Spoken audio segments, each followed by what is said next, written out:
شهر رمضان الذي أنزل فيه القرآن هدى للناس وبينات من الهدى والفرقان۔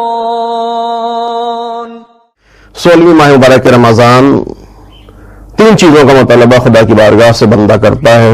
خدایا آج کے دن مجھے اچھے نیک لوگوں کی رفاقت، ان کی ہمنشینی اور ان کی دوستی عطا فرما۔ دوسرا مطالبہ، خدایا برے لوگوں کی صحبت سے دور رکھ۔ مسلسل مطالبہ ہو رہا ہے رمضان کی دعاؤں میں 16ویں تاریخ تک تیسری مرتبہ اچھے لوگوں کی صحبت اور برے لوگوں کی ہمنشینی سے دوری کی دعا کی گئی ہے۔ یہ نیک لوگ کون ہیں؟ پہلے جملے میں، پہلے فراز میں جو ابرار کہا گیا، یہ نیک لوگوں کی صفات کیا ہیں؟ ابرار کسے کہتے ہیں؟ ان کی خصوصیات کیا ہیں؟ ایک روایت میں پیغمبر اسلام نے مولا علی کو خطاب کر کے ابرار کی صفات کرتے ہوئے بیان فرمایا، یا علی، ابرار وہ ہیں، نیک لوگ وہ ہیں، پہلی صفت ان کی یہ ہے کہ وہ ہمیشہ باوضو رہتے ہیں اور شادابی کی حالت میں وضو انجام دیتے ہیں۔ دوسری صفت ان کی یہ ہے کہ نماز کو خضوع اور خشوع کے ساتھ انجام دیتے ہیں۔ تیسری صفت زکوٰۃ ادا کرتے ہیں، اللہ کے جو حقوق ہیں وہ ان کو ادا کرتے ہیں۔ چوتھی صفت، ابرار اور نیک لوگوں کی اپنی زبان کی حفاظت کرتے ہیں، گناہوں سے توبہ اور استغفار کرتے ہیں، اپنے غصے پر کنٹرول کرتے ہیں، اور اے علی، وہ تم سے اور تمہاری اولاد سے محبت کرتے ہیں۔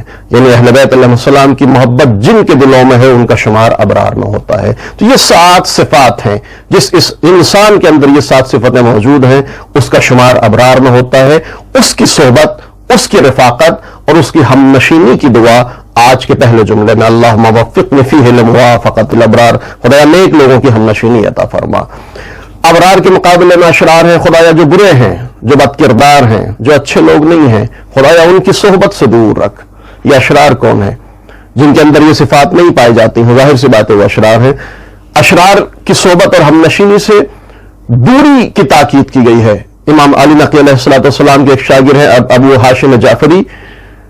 امام نے ابو ہاشم جعفری کو اپنے قریب بلایا، اے ابو ہاشم جعفری، تم ہمارے چاہنے والے ہو، ہم سے محبت کرنے والے ہو، یہ بتاؤ تم عبد الرحمن ابن عوف کے ساتھ کیوں اٹھتے بیٹھتے ہو؟ تم نہیں جانتے کہ وہ اچھا انسان نہیں ہے؟ مولا اچھا انسان نہیں ہے لیکن میرا رشتہ دار ہے، میں سوچے اٹھتا بیٹھتا ہوں، میں اس سے اٹھنا بیٹھنا کیسے ختم کر سکتا ہوں؟ میرا وہ رشتہ دار ہے۔ مولا کہتے ہیں نہیں، بھلے ہی رشتہ دار کیا نہ ہو، چونکہ اچھا انسان نہیں ہے، خبردار اس کے ساتھ اٹھا بیٹھا نہیں کرو۔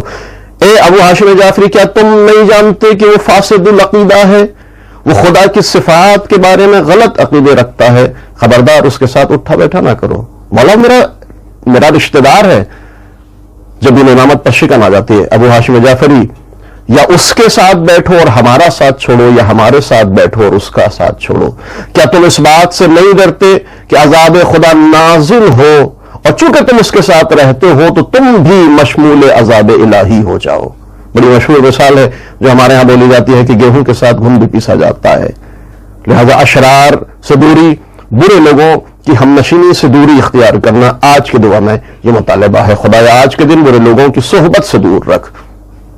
تیسرا مطالبہ، خدایا تجھے تیری رحمت کا واسطہ، تو اپنی رحمت کے سہارے مجھے دار قرار یعنی سکون کی جگہ عطا فرما۔ آج کے دن مجھے سکون کی جگہ عطا فرما۔